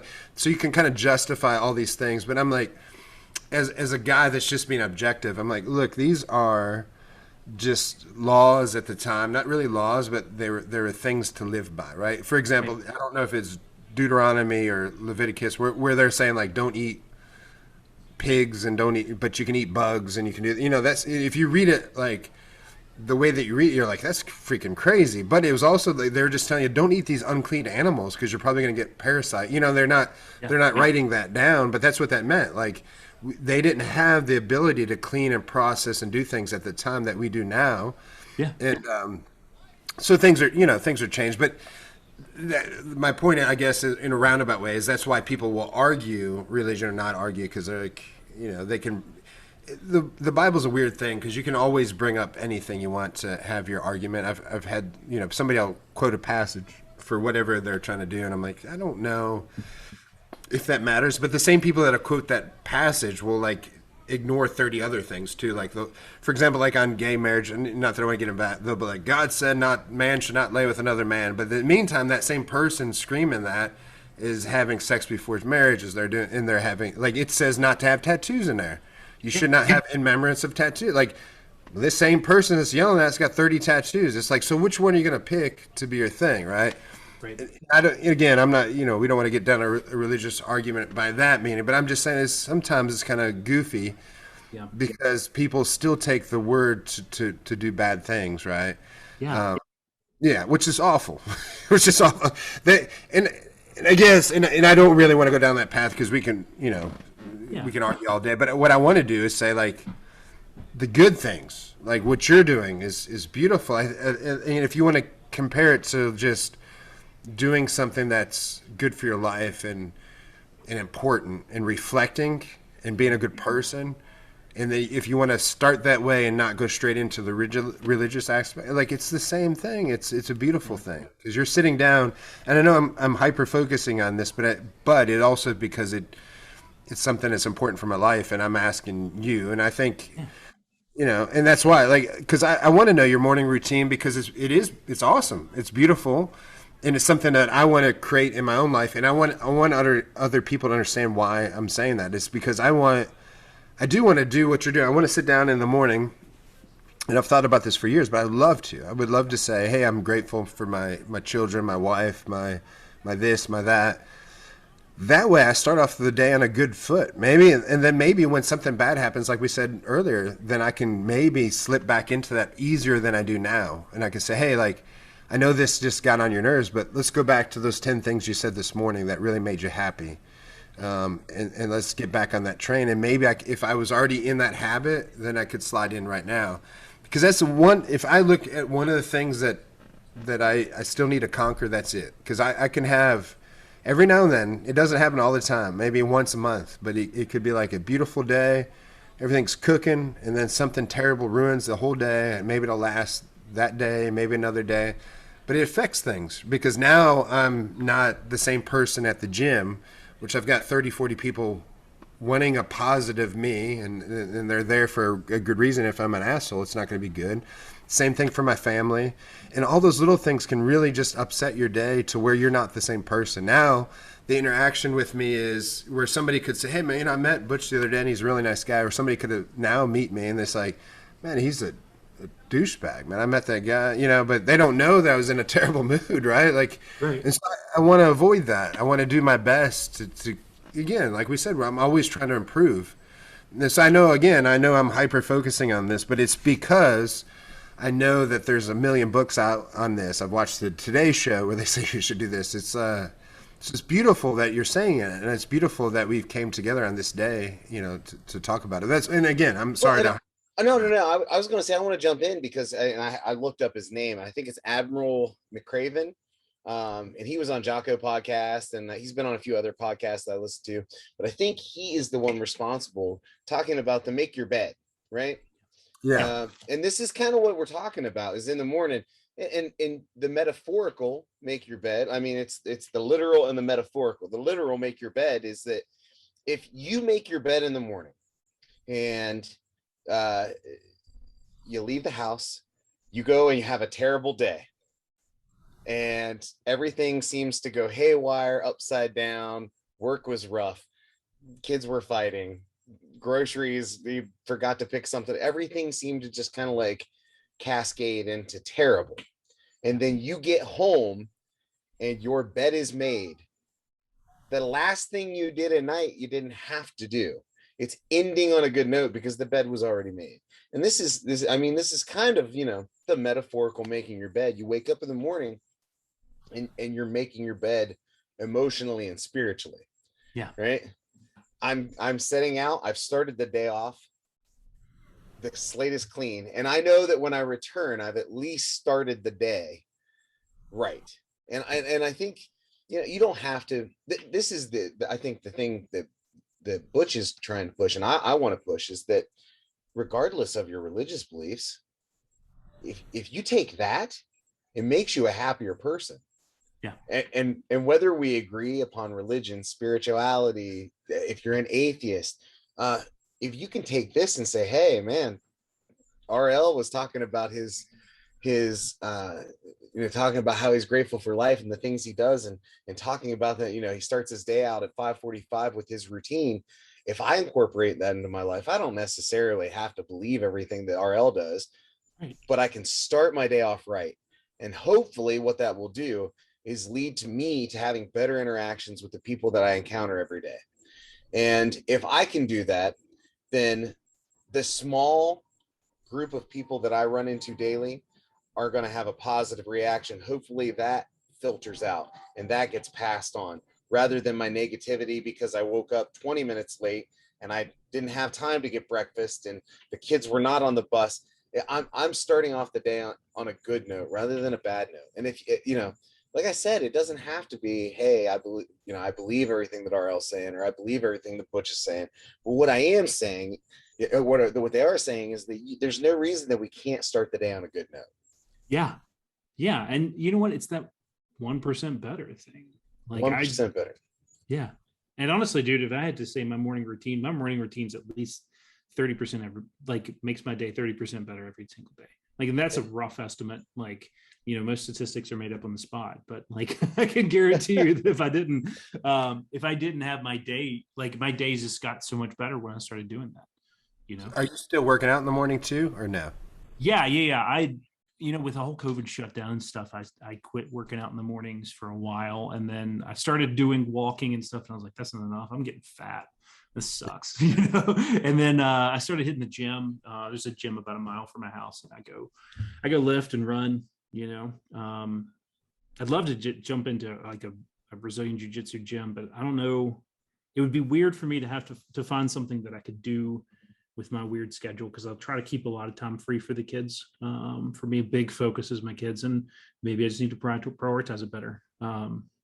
My other martial art has become shooting and like practicing that. So that's kind of been my big shtick, but it's not very good at keeping in shape, because you can stand at a line and shoot at targets all day. Yeah, no, you're right. It's not good for keeping it, but I like that you said that, because it was one of my old trainers, Leon Ramsey, that brought that up a long time ago. Is that he's like, because I think when I see somebody work a bow staff or a sword or a nunchucks, it's beautiful, right? Mm-hmm. The practicalities, virtually nothing, right? I mean, none of us carry those things around. I mean, there is a chance that you don't carry those around. There's a chance I could find a stick on the road, right? Maybe maybe. But, and that was his argument, was that why are we not at the range and treating what we have in modern day, because those are made, back in mostly Japan, back when they were doing all this stuff, right? And it worked over, and it's still, like, again, it's a beautiful thing. I don't knock it. I love watching people do it. I wish I could work some nunchucks to impress my kids. But I'm not going to get in a nunchuck fight. Hopefully. I mean, if I do, I'll get destroyed apparently, but and it made me think. He's like, why are we not shooting like a rifle and a handgun and this and that? And yeah. And you are. So for you saying that, I just want to bring it up because it is the truth. That is a martial art, and it's anything else. I teach self-defense seminars all the time, and typically there's a woman at every self-defense seminar that says, well, I don't, she's there, but she says, I don't really need to know this because I carry a gun. And that's right. But I also said, so where is your gun? In your purse? Yep. Well, I promise you, if I attack you, you're not going to be able to get to your gun. Not that you can't ever get to it, but that's the part you got to get ready for. You should be preparing for, all right, I get attacked. How am I going to eventually get to this gun? Even if you carried your gun, on your ankle. Locked and loaded it in your waist. Like, I've got buddies who carry locked and loaded in their waistband. Yes. Usually where I carry, whatever. And that's great. But dude, what happens if a person attacks you from behind? What happens if a person does, there's any number of things, then you raise the anxiety, which is the point of what, going back to what we train every day. The reason that we train every day is to help avoid the anxiety, right? Like, hopefully, when a guy, because it is chaos, right? I've gotten in street fights, and your adrenaline's flowing, and it's chaos, and when it's over, you don't even know what happened. But hopefully, you just go on muscle memory, and you're just there. It's the same thing for a gun, right? Like, everybody thinks, well, I have a gun, all I got to do is aim and shoot. Well, the reality is, like, listen, police have guns. Most of the time, they don't hit the people they're shooting at, right? And vice versa. In the criminals, it's the same thing. It seems easy, but when your adrenaline's flowing and people are running, this whatever. So I do think you're exactly right. It is a beautiful thing to train. It is a real martial art, and I just want to say that. But you're also right. It does nothing to get you in shape, unfortunately. Like, so it is all right, unless you're doing like that tactical training, which looks really cool, and I've never done, where you're running from place to place and doing that kind of stuff.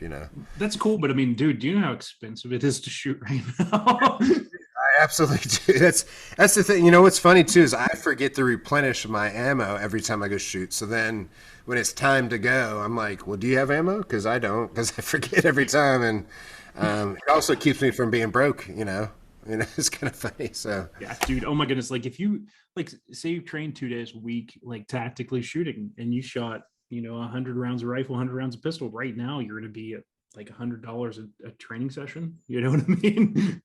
it's an expensive hobby. That's why I always joke, like, I'm lucky. Even jujitsu, it's my hobby, but I also own a gym, so my hobbies don't cost me money. It's not like I fish and I have to go buy a bass boat and fishing rods and lures, and I'm broke, right? I'm pretty lucky for what, hobby is shooting too, but I don't do it enough to complain about it. Yeah. But anyway, let's get back on track, just because I don't want to like ruin your time. I mean, here's the thing. I think everything we talk about is like perfect, right? I think, Gary, hopefully you agree. I mean, I've learned a lot. I know you're a little worried about talking too much on the faith-based stuff, and it's not a worry because we can relate it all back to everything. So it's been beautiful. I don't want to stray too far away from really and we're not really, but what I was going to say is the point. And obviously Samuel, he walked in early on. I mean, for the people that are going to see this, which is, less than the people that listen to it, he was there. So which is beautiful, right? Yeah. Does he still have to have surgeries, or is he pretty good? Or the SVT is gone. Thank God, because that was the big thing that pulled us back and forth to the hospital. He may have to have a valve replacement. The cool thing is right now they're doing valve replacements through a cath. Yeah, which is freaking ridiculous. Like, they're actually going through. So for those who are not familiar with what a cath is, they're actually going through an artery in your leg with a tube going up through your artery, and actually in like surgically putting in a heart valve through without ever having to open your chest up. I mean, it's freaking ridiculous. And for lack of a better term, it's non-invasive. It still is, but compared to getting your ribs cracked open with a ribs, like, I can make it pretty graphic for people that don't know the surgery. I'm in that part. It's awful. Like, people that have any kind of heart surgery, it's amazing that a body can recover from that. I mean, they literally just crack your chest open with. If again, or it's probably because I know this is your son, but I mean, man, they're using archaic tools as well. Like, I mean, sometimes when I'm in surgery, they're using hammers and saws and like things that I have in my garage. Yeah. Again, not to be, but it's wild. So the fact that they, I guess I bring it up now because they have that option, so it's not so crazy. But the fact that they can go through an artery in your leg, and then really when it's over, they just literally hold pressure on that, make sure you don't bleed out, and take care of it. And it's not, and they do those all the time. Like a interventional radiologist can do that stuff, a cardiologist. Like, it's so wild now. It's a beautiful time to be alive. And like you said, if they're saying that valve is going to last 20 years, in 20 years, imagine what they can do in 20 years. It could possibly be amazing, right? I mean, yeah. I mean, it's amazing, because like if 30 years they couldn't even have done anything. Like, yeah. I mean, his you got to think, when they did his open heart surgery, I mean, his heart had to have been like, I mean, I don't know if you know how big I am, but I mean, like, it couldn't have been bigger than a walnut. His heart, if it was that big. And the fact that they're going inside of his heart and putting in valves, stitching valves. I mean, it's crazy. It's insane, right? It really is insane. Yeah. Wait, and I don't want to really, I guess, be a weird topic, but but a reason I was probably not a good thing to say, but what No, I say want it, man. It's cool because like the cool thing is you actually have a medical background, and yeah. it's nice, you know. So No, what I was gonna say, like this, I'm trying to figure out a way to say it, but when I lived in Ohio, there's a lot of Christian scientists that don't believe in any kind of anything. You know, Right, no medicine, no like medicine, like yeah. And one of the guys, almost spiritual healing kind of thing. yeah, yeah, that's crazy, isn't it? So what do you, I mean? I know that yeah, you obviously are, but like doesn't it seem silly to you in a way because here I would argue that God's given all of us these ideals, right? Like He's given us this ability to do these things. It's not like we're not pretending that we're gods. He's without Him and without the technology, like I think He's part of it, right? But I don't know what. I guess that's what I was thinking earlier. I don't know what the Christian scientists think. I've seen memes on the internet, and this is the part that I kept stuttering about because I see memes on Facebook now, mainly about the vaccine, where they're like, "Well, I'll just put it in God's hands." I'm like, "Hey, God does surgery on people." I think yeah. it doesn't make sense what you're saying, but I'm also not pro. That's the part I don't know what I'm going to say because I don't want to get in a vaccine What I comment. think that's, and actually, I'm gonna like tangent what you're saying and go a slightly different direction because I think these are all important topics. But one of the things that I hated the most when I was in West Virginia was I saw that a lot of times, like the churches I would go to would mock other churches. Yes.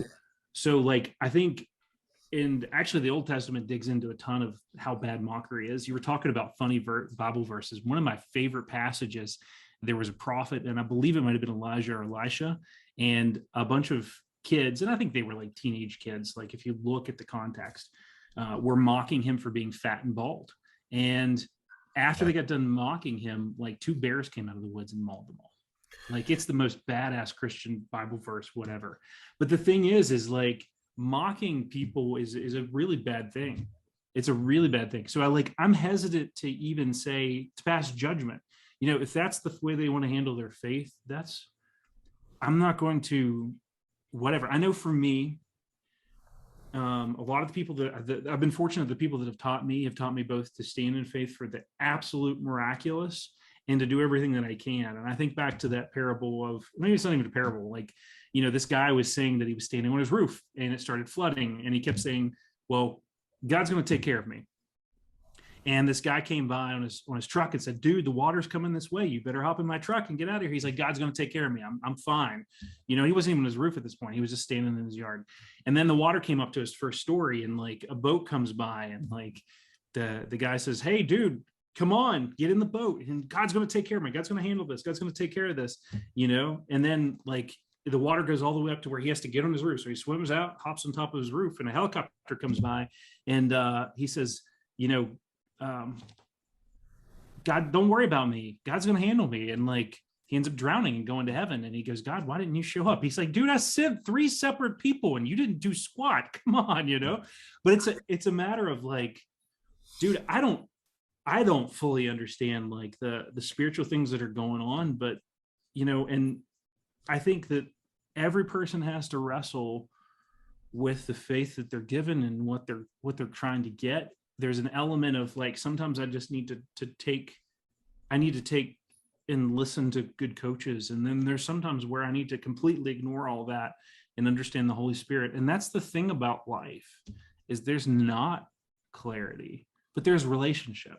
There's relationship with my Heavenly Father, and there's relationship with buddies and friends and mentors who say, hey, listen, I'm going to guide you in this path. And that's kind of the beautiful thing about it. Cause like when it comes down to stuff, say you're fighting for something, like you're in your business and I'm not sure where to go with my business, what step to take next, whether you fail in your business, whether you succeed in your business. I know for you, it's like the most important thing you're focused on, but the greatest thing you're going to get from that might just be the relationships that you have, whether it be with your Heavenly Father or with your spouse or with your employees. You might fail your business and say, but we have a great relationship and these people trust me now, even though we failed and we're going to start something else or whatever. But I mean, like, I feel like for me, and I'm a relationship guy, relationships are just a crucial part of things anyway. No, that's beautiful. I was going to say, actually, what you just said reverberated with me, because with me leaving Athens, and I have Bobcat MMA, which I was Yeah. leaving Athens. I'm leaving behind my business, and hoping that all of the passion and love and all of the care and the relationships that I have and that I was trying to build there, that leaving the people in charge that I left in charge, that's going to continue. And now I have to have faith that I did my work. Yeah. Right. Yeah. And I just went back yesterday. I just got home last night, and I went back and seen all my guys and trained with them, and had a huge turnout. Had like 15 people there, a lot of new faces, and like everything is the same. And it's because of the relationships that I built, and because even though it was still, I was still running a business, it was really, I was running relationships. Yeah. And when I in the process of running the business, I'm dedicated to making sure that the relationships came first. Yeah. And and that was the thing, is like, I knew that coming here could be the end of Bobcat, but it was, I felt like I put in the proper time, the quality time with the people that I put in with, and people know what it is. And so I think that that's going to, and if it ends, then it ends. And that's part of life.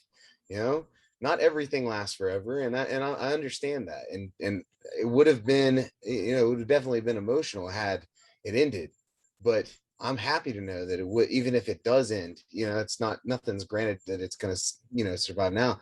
But if it does end, that all those people that I've made relationships with, like, those interactions were good interactions, and nothing can take that back. And I'm happy for that. Yeah, that's awesome, man. That is awesome. I think, listen to us all talk, right? It's, for those people that are scared to talk about religion or anything else, right? It all correlates, right?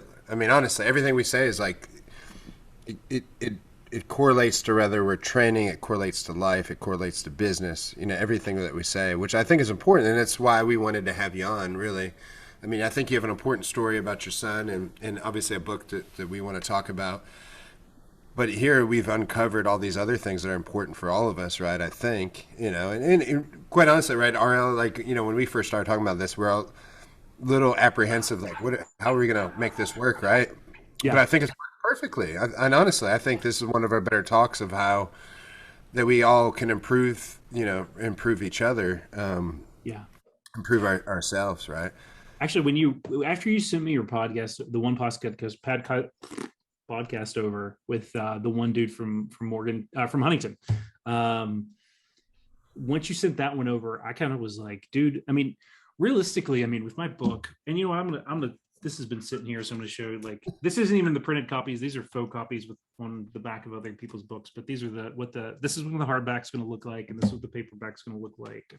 Anyway, long story short, my book wasn't a book about, I didn't write my book to tell, like, hey, my son had heart surgeries. Who cares? I mean, yeah, it's kind of a rare thing, and it's kind of an interesting insight, but who really cares? Like, your kid went through this stuff, whatever. I mean, I care about it, but I mean, like, most people would just, I got you. Yeah. But realistically, like, I wanted to write realistically, I mean, kind of to tongue in cheek bash a little bit on Gary, pick on a little bit on Gary. I wanted to write a self-help book, but I wanted to write a powerful self-help book that went through everything that I wanted, that I learned, and showed people, hey, this is the way I waged war, and I wanted to go through that stuff. And self-help is what it is. I think it's value. I've read a lot of self-help books, but I really wanted to take a book and say, hey, I want to share my story and the things I learned and the battles that I fought and the ways that I thought, and share that with people. Because, one of Maxwell's, I don't know if you guys read any John Maxwell, if you've heard of John Maxwell. He's a big leadership author. Anyway, but one of my favorite things of him is that, experience is not the best teacher. Someone else's experience is the best teacher. Awesome. Yeah. So I wanted to share my experience so that way somebody else doesn't have to go through this to learn these lessons.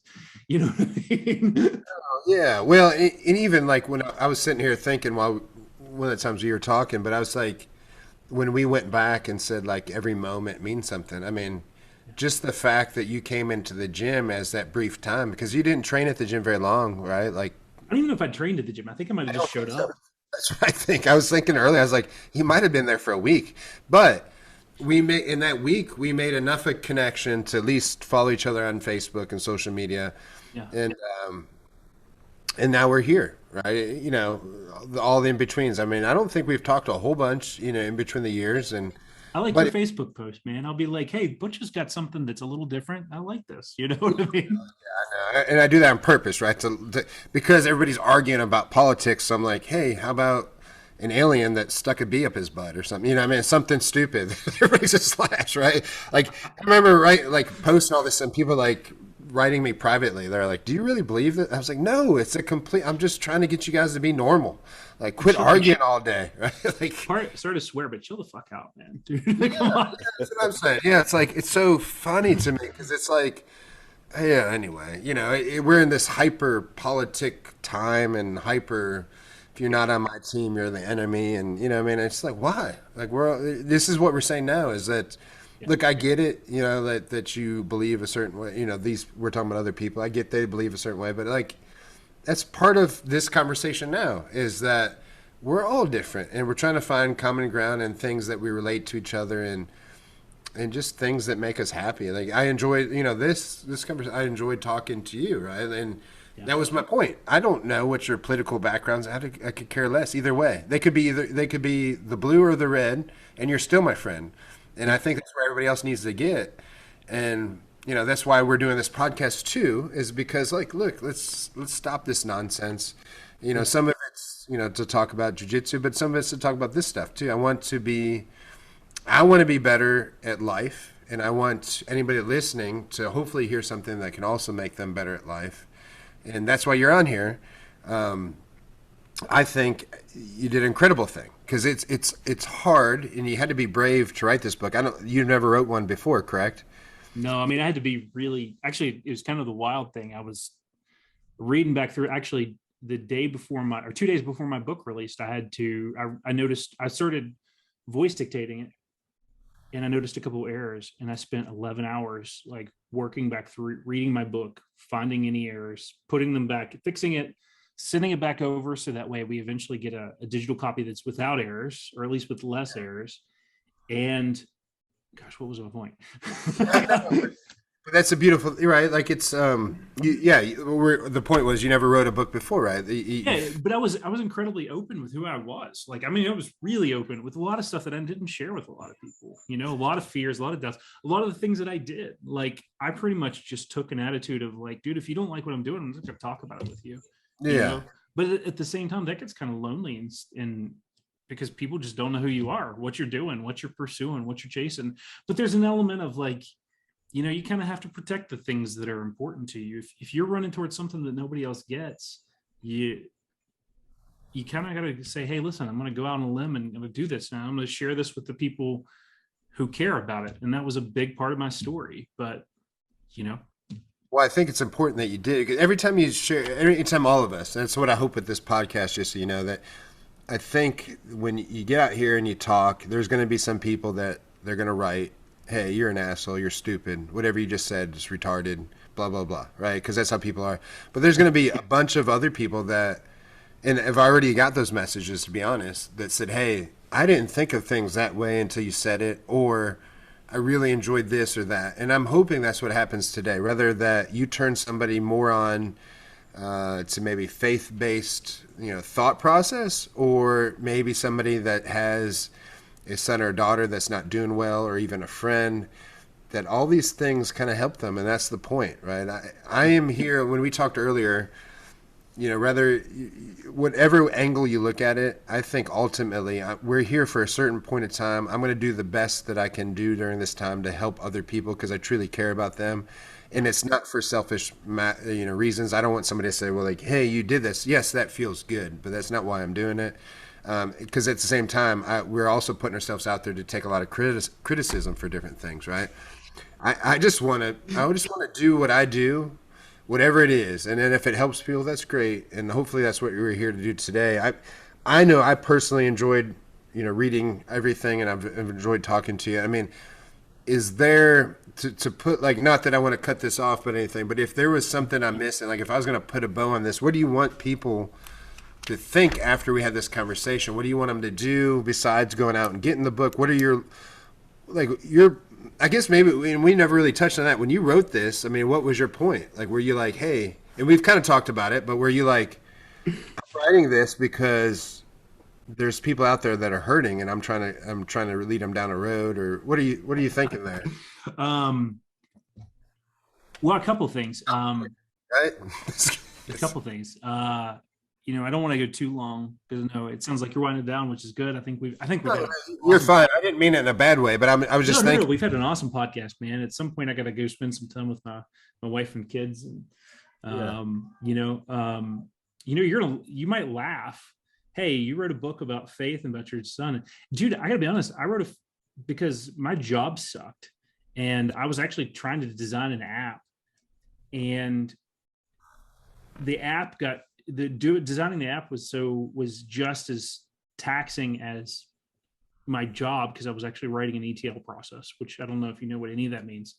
Basically, I was taking a database, like a bunch of data sources from a bunch of different stuff, and dumping it into a database. And that's what I do for a living, is database stuff. So like nerd out, nerd alert, whatever you want to say. Riveting work. What's that? It's riveting work, right? Dude, I freaking love it because, like, whatever. So it just tells you how bad of a nerd I am.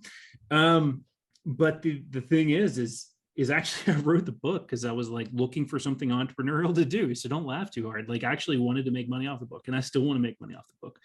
But the thing is like, I don't think I have to separate making money. And this was something I struggled with for a long time.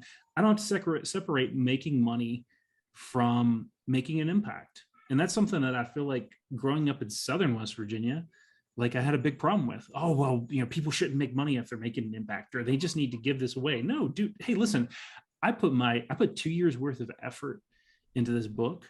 I busted my ass getting this together. I spent 11 hours the other day. I spent 30 hours working through edits. I spent lunches for 2 years, like working through this book. I want to make money on it, but at the same time, like, I don't have to separate it. So like, it was kind of a, hey, God, I want to start some other venture. What do you think about me writing a book? And God was like, do it. And I'm like, sweet, let's get this done. And yes, one of the things that drives me is I think that, some of the people that know me are going to read this book and they've not read a lot into faith stuff, or they've never talked to, understood about healing. They've never thought about. Actually, one of the things that I felt like I struggled the most with was understanding how much God loved me.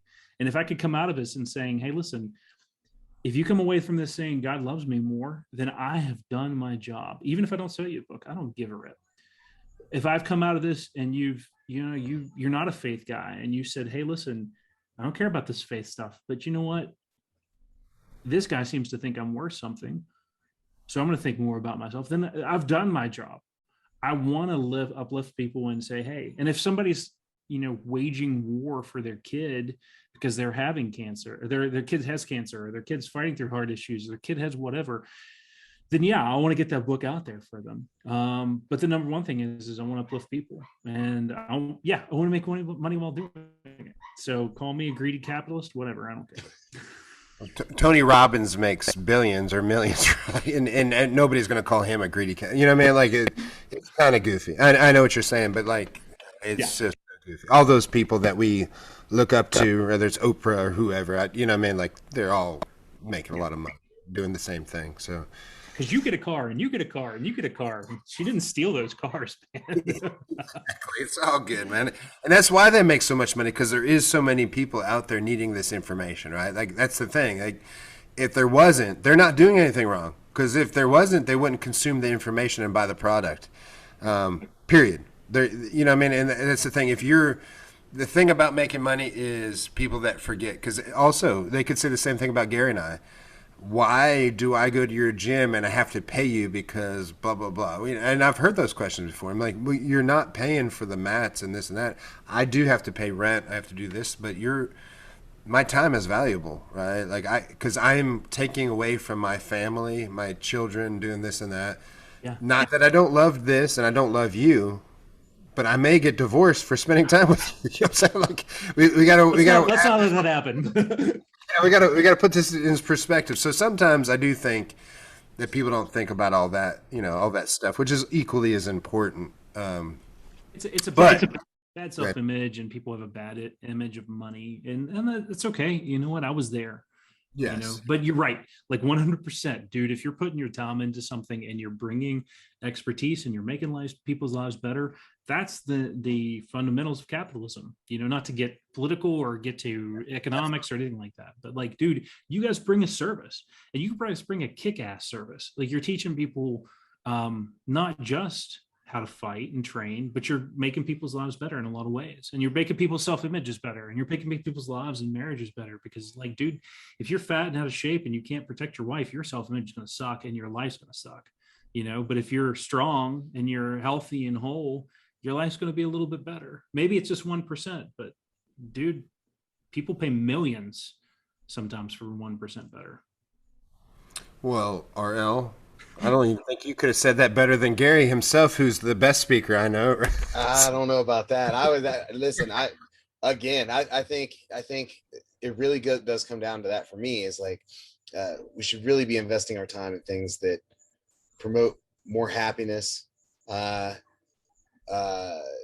striving to make ourselves a little bit better. And I don't care where people find that.